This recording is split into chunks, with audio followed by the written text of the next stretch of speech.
The California Asian Pacific Chamber of Commerce would like to thank our sponsor, Google, for today's episode. Google has been a strong partner of CalAsian and helps to make our community stronger. We also appreciate the support of SMUD in bringing you this episode. SMUD is committed to providing clean, reliable energy while supporting our local community.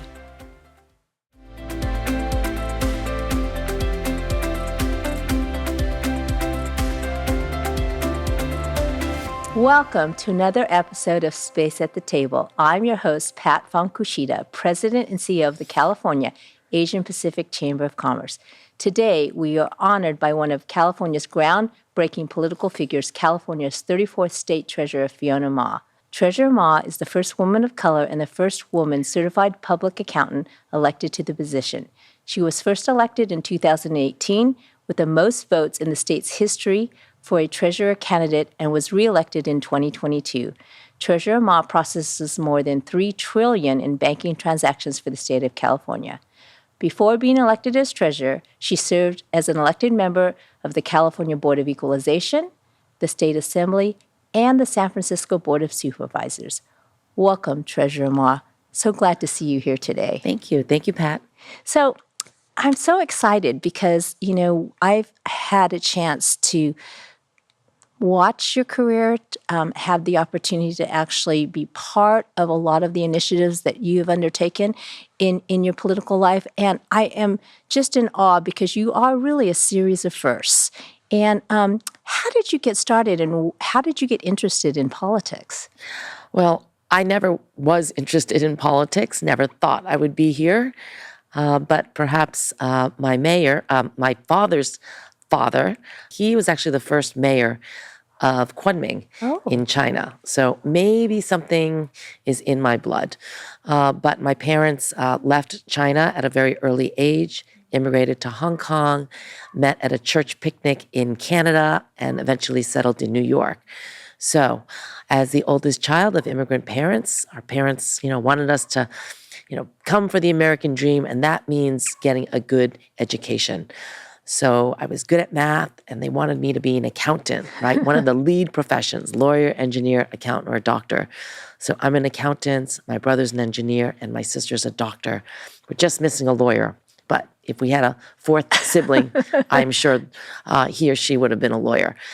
So growing up, my dad pretty much taught me about finances. I would balance his checkbook, pay all their bills and file the bills, help them gather tax documents during tax time, started investing in the stock market. So he really gave me a great background in business and accounting and budgeting and finance. And went to school at the Rochester Institute of Technology.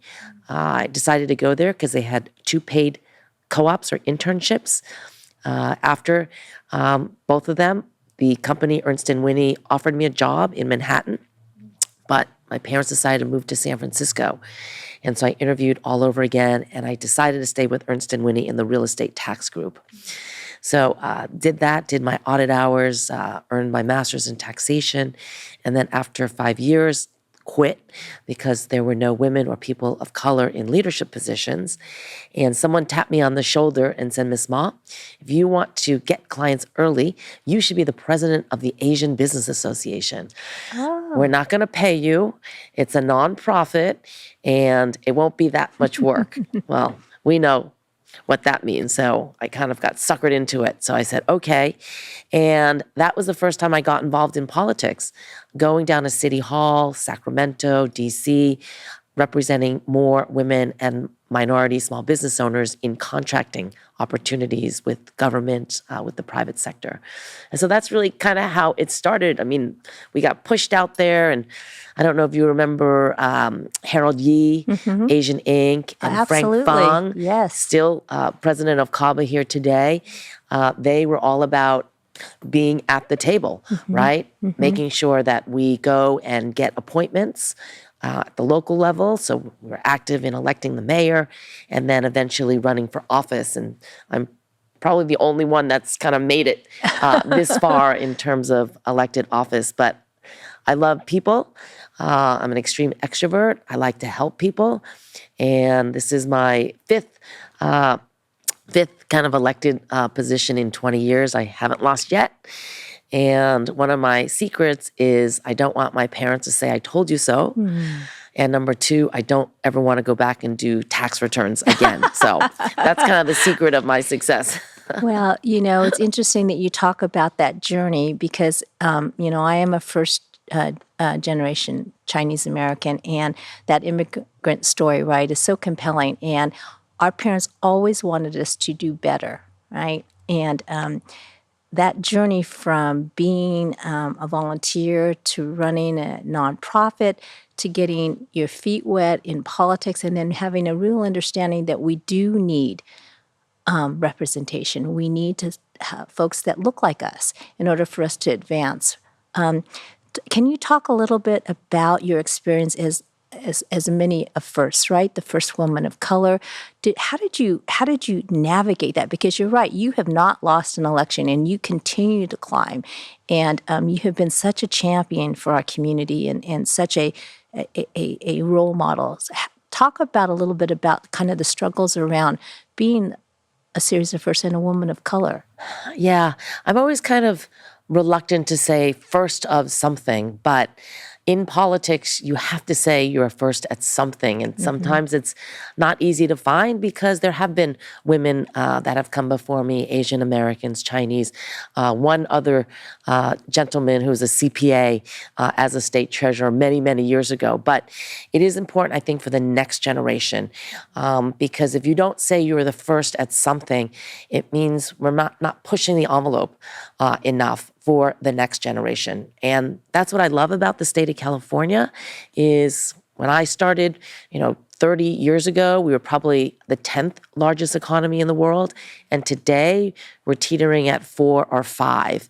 And why is that? Is because of our diversity, because of our large immigrant population, the entrepreneurial spirit, this land of opportunity. And I still, to this day, as we are looking at other states that are taking away many of our rights, you can still come to California and live the American dream and seek it and actually achieve it. So that's my message to, our residents, but as well as people who are thinking, what state should I go to? Maybe I should move to another state. And I say, why?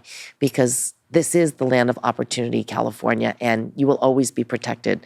And we're always leading the way on so many issues like climate change right now. And we're the epicenter for Silicon Valley, for Hollywood, for the music industry, the gaming industry, stem cell research. Our universities are still, bar none, the best, and people can find the talent here in California. So we have so many things to celebrate, and I like to go and spread the word and hopefully, encourage people to pay a little bit more in a weather tax or a sunshine tax, for the opportunity to be here in our great state. Yeah. And you touched on that. You said our strength is our diversity. And having that diverse thought and that diversity of industry and all of the things, and first in industry, right? You touched a little bit about your love of small business. And as treasurer, right, for the state of California, $3 trillion in transactions. Can you talk a little bit about what you do on a daily basis to help our small businesses be successful here in California? Sure. So I am a banker. There's 8 statewide elected officials. So as the treasurer, the banker, I take in all the taxes, revenues, fines, fees, interest, and that's about $3.7 trillion. I send whatever the controller, Malia Cohen, needs to pay the bills, and then I invest the state's idle funds as well as the idle funds for 2,200 local government units. And my balance is about anywhere from $150 billion to a high of $250 billion during COVID. That's a big checkbook, man. It is a big checkbook, but I'm not intimidated by those numbers. Like I said, this is my background, and I'm very comfortable. And then I also issue all the bonds for the state of California, the UC and the CSU systems for these large infrastructure projects like roads and schools and all that. And then thanks to Just Unruh, who, when he became treasurer, he said, well, we're sitting on all this money. We need to do more. So today I fund and finance affordable housing, schools, hospitals and children's hospitals, public transportation, green energy, advanced manufacturing, small businesses. And that's where I have really focused my political career over the past 20 years, is helping small businesses, because people who come to this country, we may come with degrees and certifications in our homeland, but when we get here, we have to start all over again, right? Go to school, take those classes, take those tests, get certified. And for a lot of people who don't speak English, what do? They open a small business.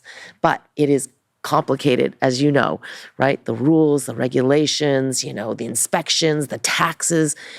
So that's kind of been my passion, helping out mostly in the tax area, and doing a lot of webinars, seminars, in person, whatever I can through social media, just letting folks know what opportunities are out there in terms of grants, bonds, and loans, but also that my office is available to help. And so I set up a dedicated email during the pandemic, because a lot of people were not working and people could not get through.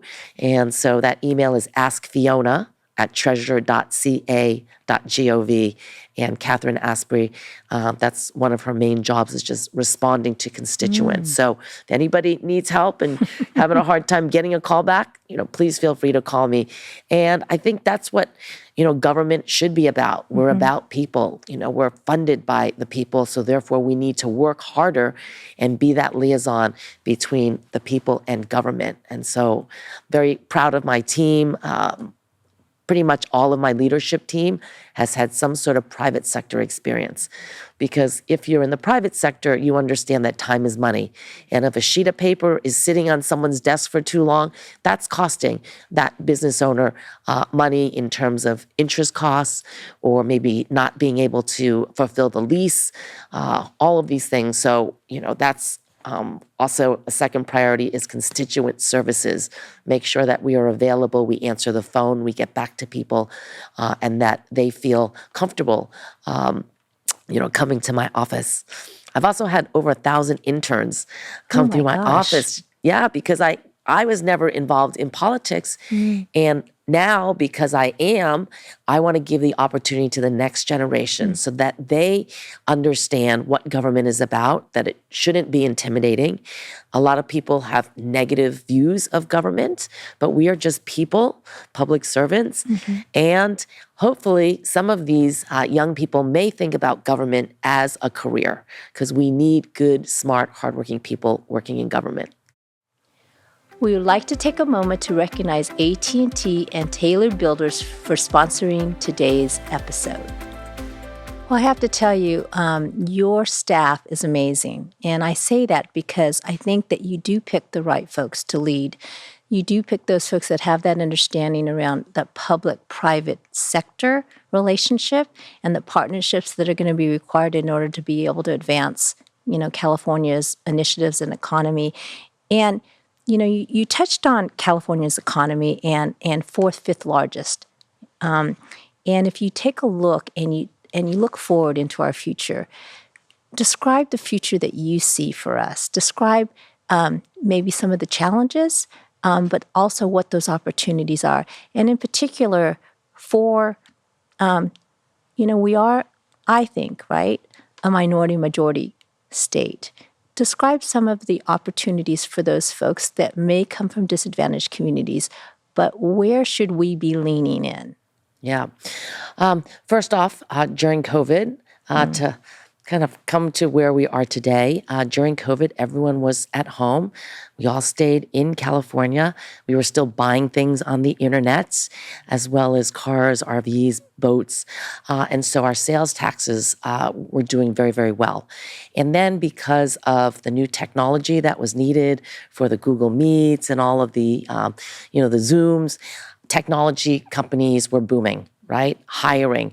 They were still giving out stock options bonuses.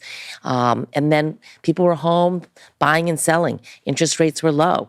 And so capital gains, stocks, and houses and buildings, right? So the whole market was really robust. And that's why we had 2 record surplus years, $46 billion the first year and then $96 billion the second year. Then the third year, COVID is gone. Everybody goes back to work. Many of the subsidies that came from the federal government ended. And we went back to, well, sales taxes were still good, but a lot of these tech companies were laying off because we didn't need all that new technology. And so we lost a lot of personal income taxes and then corporation taxes because some of the companies were either shutting down or they were moving out of the state. And that's one of the challenges, is that we are competing with other states that are rolling out the red carpet for certain industries. But we do have certain advantages. We have the workforce, the educated workforce, which is why a lot of companies come here. We have the weather. And of course, we have that entrepreneurial, free spirit of, all coming together, working together and lifting each other up. And so that's why California is still the epicenter. Some of our challenges, we've had a lot of wildfires and floods. A lot of the insurance companies either left the state or not rewriting their policies. However, we are working on that, and hopefully by the beginning of next year, insurance companies will be coming back, but rates are going to go up, right? Because that's just how it is. Also, the AI generation is our next tech boom. And all the entrepreneurs and tech people are now coming back to the Bay Area, especially. I went to a conference with 10,000 people that went to an AI conference trying to be that next unicorn. So companies are starting up again and they're hiring. And so again, I think in the next couple of years, we will see the fruits of this new emerging technology. The governor also proposed doubling our film tax credits in the budget next year, because after our strike, 6-month writer and film strike, many of the companies left because they didn't know how long it was going to last. And once you sign a contract, you can't just break the contract and come back. So hopefully that will incentivize more filming to come back to the state. And then, of course, we passed 2 stem cell research initiatives here in the state of California over the last 20 years. No other jurisdiction in the world has funded that much into research and development. And so all the best scientists and doctors are coming to California. But another challenge is housing, right? It's all about supply and demand. We need to increase supply for all the demand that is needed for these new companies, innovative companies, but also to expand our universities. At our UCs, the first year of school, they are provided housing. But second, third, and fourth, they're on their own. And if there's no place for them to go, it makes it very difficult for them to finish their degree. So we at the Treasurer's Office have embarked in building the first student housing site at Santa Rosa Community College. It's a 362-bed facility, brand new, which was successful. And then we hit COVID. But hopefully, after the surplus comes back, we will be building on the UC, CSU, and community college campuses. So if anybody has any land out there that you would like to build more student and faculty housing, give us a call. But housing is definitely a problem. And, the more the state has definitely weighed in. The governor, certain legislators like Scott Wiener and Assemblywoman Buffy Wicks, they've really taken the leadership role in trying to make sure that cities and counties are meeting their RENA numbers. This is their housing numbers. And if they're not or refusing, the governor has been actually suing certain jurisdictions for not even trying to build additional housing. But this administration under Gavin Newsom, the legislature, they really want to look at those of us that don't have as many opportunities. They allocated $2 billion to CalKIDS. For example, this is under my office, calkids.org. It is free money for any first through 12th grader on free and reduced lunch. They're eligible for $500. If they're homeless, another $500. And if they're a foster youth, another $500. So this is money that is available right now for students. All they have to do is go and claim it. Go to our website, put in their student ID. If they're eligible, $500 will go into their student account so that they will start saving for their college education. I mean, that's only one program, but because of our record surpluses, so many more and new programs were put in place to help, the underserved communities. Well, we need to get the word out about that program because that's an amazing program. And I wasn't aware. And even though we're now going into a deficit, those programs still exist. There is funding there. Absolutely. It's dedicated funding for that. It's dedicated funding. It's in an interest-bearing account. Earning good. interest, and we just have to get people to claim it. Got to get people to claim it. That's right. So we talked a little bit about that pivotal moment that changed your life, right? And how you're headed in one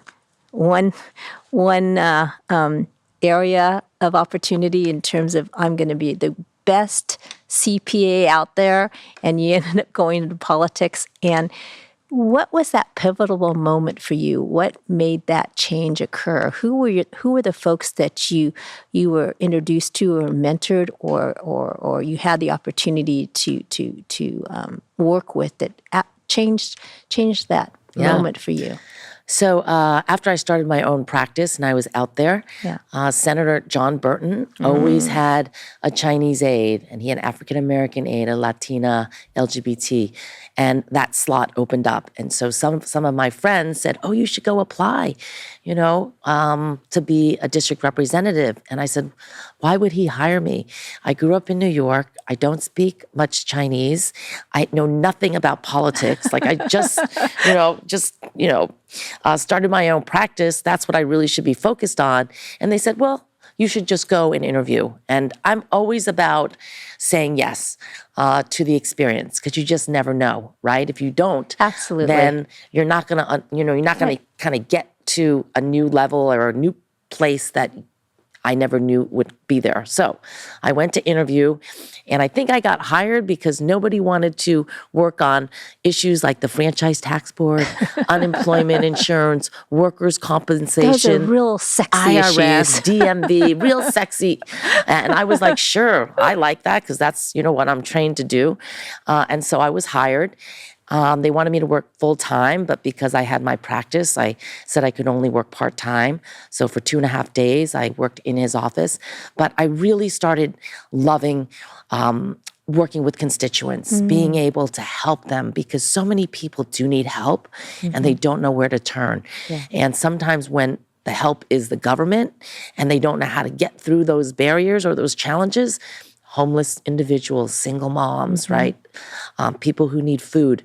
I was just like, it feels so good to be able to help people. And so that's kind of, how I started leaning in and thinking that maybe running for office would be something I would want to do. But my parents really fought me on it. Oh. So for 7.5 years, they kept going, you're an accountant, you're a CPA, that's an honorable profession. Why do you want to do that? Which is true because the bar is very low. Like you don't even need a GED to run for public office, right? Yes. So I understand their apprehension. So after I went and got my MBA, my parents said, okay, you coming back to your senses? I said, no, I still want to run. Then it was, oh, your younger brothers wants to get married. You need to get married first. So I got married. And finally, 35 years old, I just said, Mom and Dad, I've been the perfect child, Yeah. I get straight A's. I don't get in trouble. I never talk back.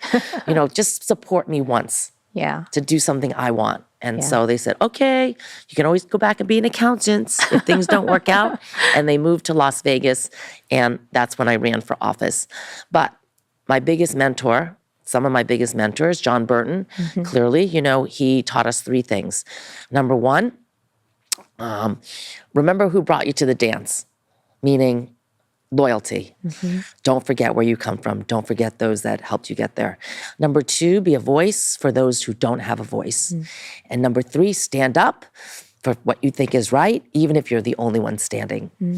And I'm just lucky that I got a chance to work for the great John Burton. So he's still one of my mentors, still to this day. Other mentors, Mike Honda.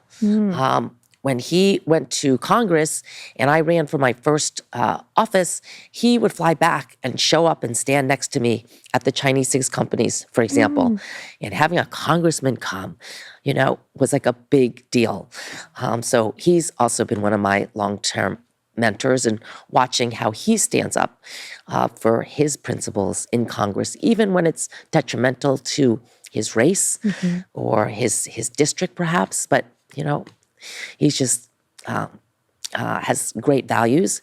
John Chung, former state treasurer, controller, Board of Equalization. He actually showed up and walked precincts for me in my first race. And he's still someone that is that I trust. And if people were running for office down in Southern California, I would always ask, has John Chung endorsed you? Because I know he endorses good people. So there's been lots of people, a lot of women also along the way. Ginger Liu and J.D. Nielsen, they were appointees under President Bill Clinton when I first started. And they appointed me to pick the small business winners in our region. I think it was Region 9 at the time.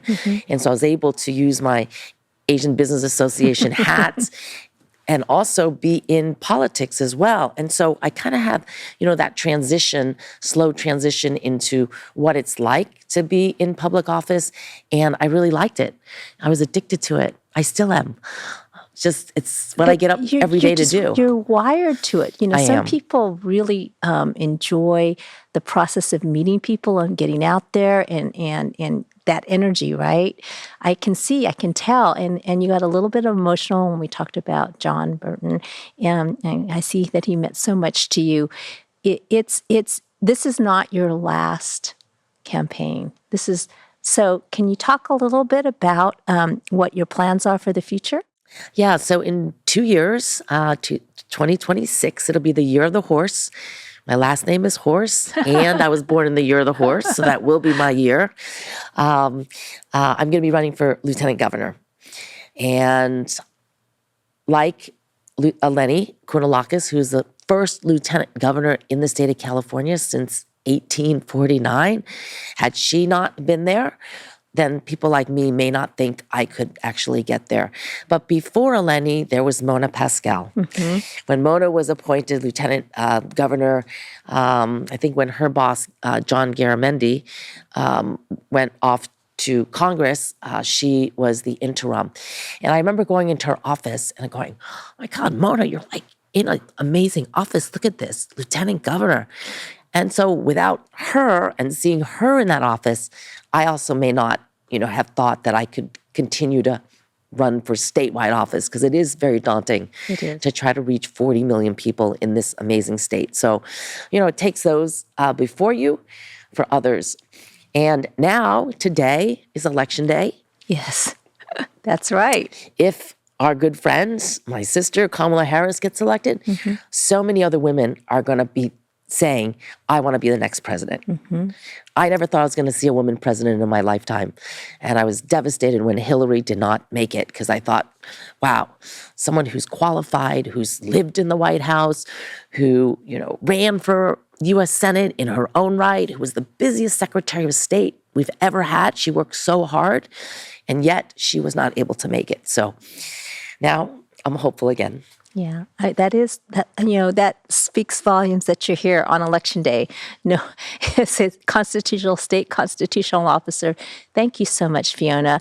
I am in awe of everything that you've done and everything that you'll continue to do. So appreciative of your time today. I'm going to let you have the last word, but again, thank you so much for your time today. Well, I think we all need to come together. We need to support each other, help each other, protect each other, and love each other more. And that's what California is all about. So regardless of what happens in the election, we are still going to be that golden state, and we are still going to continue to rise above, lead, and be the state that many of us, many people around the world are looking for us to be. So just very honored to be here. As long as the people elect me, I will continue to do this job. And I'm just very thankful for these opportunities here in our great state of California. Thank you, Treasurer Ma. Thank you for being here.